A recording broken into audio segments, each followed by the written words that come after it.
Masanobu Fukuoka, who is a Japanese farmer. And he says, farming is not about the growing of crops, but the cultivation and perfection of human beings.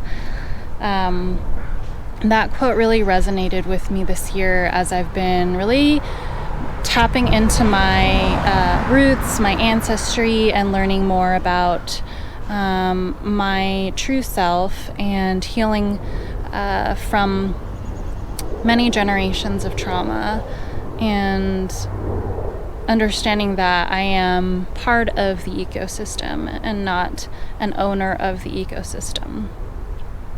So on this journey, I have understandably been kind of putting my garden on a back burner this year. So it doesn't look as good as I may have liked it to be, but it has been a worthy sacrifice on my own behalf. So I just kind of wanted to be vulnerable and share that with you guys. So thank you for sticking with me on this journey, and I hope you enjoy this beautiful summer garden tour. I am really happy with this bed here of there's some Swiss chard and collard greens. Should last through the winter as well. They're very hardy. And the tomatoes. So here's some indigo rose tomatoes. They have this really cool reddish color on the bottom. These are called Seattle's Best. And this is called Japanese Black Trifle. There's a really big one right here I wanted to show you guys. It's really big. And I've been giving those as part of my CSA, which I've been running every week for the last 16 weeks. But this will be my last season of that this year, as I'll be focusing on farming for myself. But I have been harvesting a lot of these, and I'll be giving them out today. And there's also some jalapeno peppers, I think, down here, which are really cool. This is a parsnip gone to seed. Really amazed by these Japanese black trifle tomatoes. Really prolific. And I've also got some celery seedlings that I put in the ground yesterday. I think I moved the compost in first, and then I basically just put little holes in it and planted these celery seedlings that I started inside as little babies and transplanted them out. And I added some fertilizer, as you can tell, around the base. And they look really happy. Celery is a biennial, meaning it'll last 2 years. And so it'll definitely last through the winter. I'll have as much celery as I like. And kind of the goal with that is just that I wanted a lot of stuff that didn't take a lot of maintenance, that could just be there in the beds. So I could really kind of enjoy the process more. I also have some beans kind of still hanging out here, some peppers, and my herb bed is a little wild, and I'm just gonna let it be like that for now. Some I think these are Napa Chardonnay tomatoes that self-seeded this year. They were really delicious, and I planted some last year. And so I've been nibbling on these chive flowers. I learned that from John Dye. This is my garden this year. Not as clean or pretty as other years, but still a lot of stuff growing. These are my miniature blue popcorns, which are not miniature at all. They're pretty big. And there's some tomatoes here. These are the Sweet Million tomatoes. They're quite prolific as well. And Those are the Costoludo Genovese tomatoes down there. I've also got some Brussels sprout seedlings that I transplanted. There's a lot of white flies and I don't like that. So if anyone has any advice on that, I'd gladly take that. But Brussels sprouts apparently do better overwintered. I've never had luck with them planting in the spring, so we'll see about that. Got some basil. I sowed those outside just in little pots, and I'm really happy with the way they turned out, and I'm hoping to get a good harvest for tea later on in the season. Got some type of long squash. I believe it is Zucchino rampicante, which are bigger squash. So I don't know if they'll have time to develop, but I sure hope so. They look really cool. This is a mammoth basil. It's got really cool curly leaves. That one's kind of small, but it does get bigger. And some cucumbers here. This is called the Aonaga Jabai cucumber. And I'm hoping that there's still some time for them to grow and give me some cucumbers. I haven't gotten any this year yet, so I'm really excited for that if that happens. And there's also some basil, more basil. This is holy basil, it smells really good. And dark opal, cinnamon. This one's lemon. I like the smell of this one. Kind of reminds me of like Trix cereal. Some carrots, kind of not looking great, but hopefully they'll rebound in the winter time. We'll see. I'm loving the look of the compost on the beds. That makes me happy. And lots of things gone to seed. This was very beautiful in the springtime though. And I'm sure they'll self-seed as well in the spring. And this fig tree, or rather it's like a bush now, there was a car that came down this embankment and hit this tree, and it was just chopped down last year, unfortunately. But this year, it's kind of resprouted into this bush, and it's got some little baby figs down there.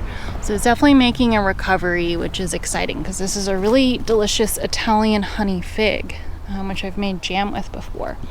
So I'm looking forward to it coming back next year.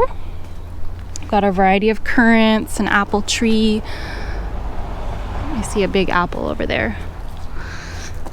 And this is kind of a fun little, almost like a little pom-pom. There's a bug right there.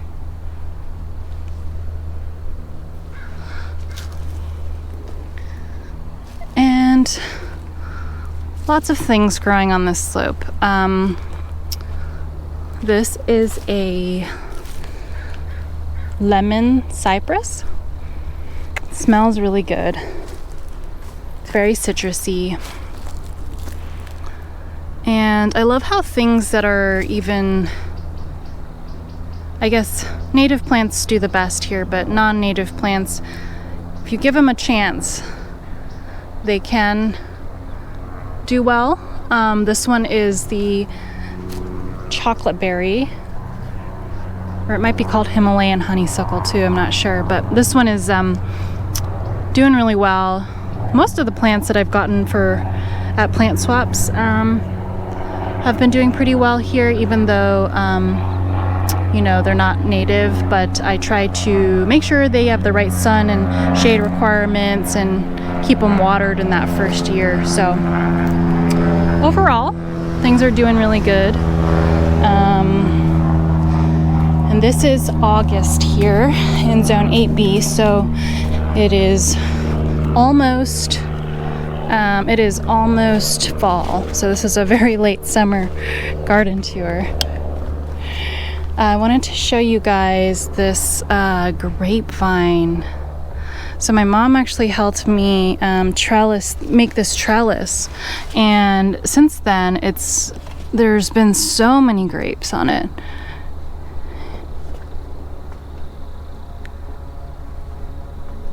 And I've definitely been giving those as part of the CSA, or community supported agriculture, in case you don't know. But this one grapevine has been super prolific and amazing. And I think it really likes being on a trellis, because there was no grapes last year, and this year there's like endless grapes. And I wanted to show you guys, I also recently cleaned out my rain barrels. That's an annual task of mine. And since it did rain yesterday, it's full of rain, so that's really exciting. I love when that happens. There's some ground covers, which I got in these little 4-inch pots at a local nursery, and I just split them up into different areas. So I've got some Scotch moss, some creeping thyme, Corsican mint, really cool. This one smells really good. Really cool to have these in between the pavers. That's kind of my goal, is to keep splitting them up until they cover in between on this pathway. Pretty sunflowers.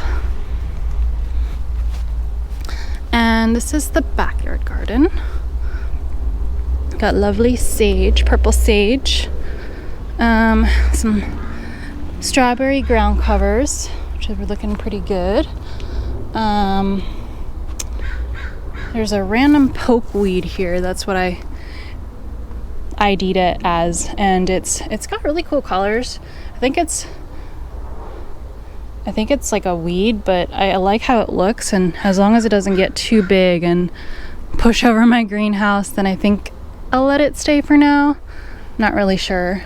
If you have any suggestions, let me know. But yeah, got a persimmon tree here. This hollyhock is amazing. It's kind of drooped over because of the rain now, but it's so pretty, right? Look at that color. It's incredible. I can't remember if I planted it there or if it just self-sowed, but it's really cool color. This is my little secret garden that I built, pathway. Nothing much new here. Put in a few seedlings. This is a carnation. Just kind of walk us around this area.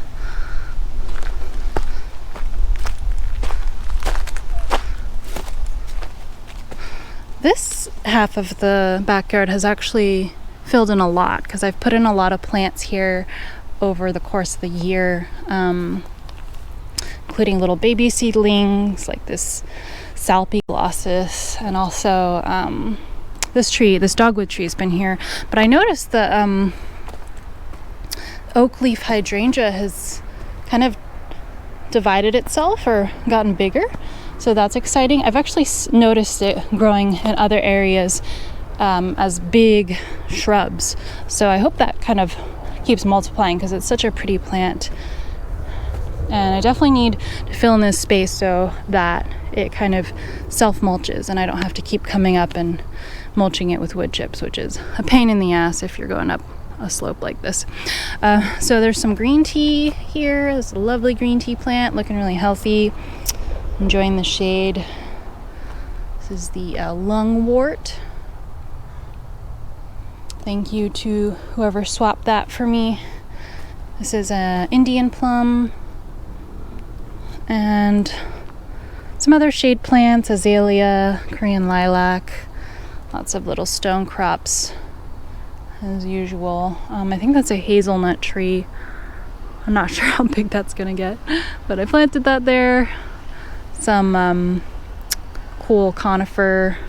I do my research, but I don't obsess over it like maybe a scientist would, but I view gardening more as an art. So I check in with the plants, make sure they're doing well, make sure they're watered, make sure they're getting enough sunshine. So I hope that you are too, and that you are enjoying this beautiful transition that we're having from summer to fall. And I will see you guys again soon. Have a nice day.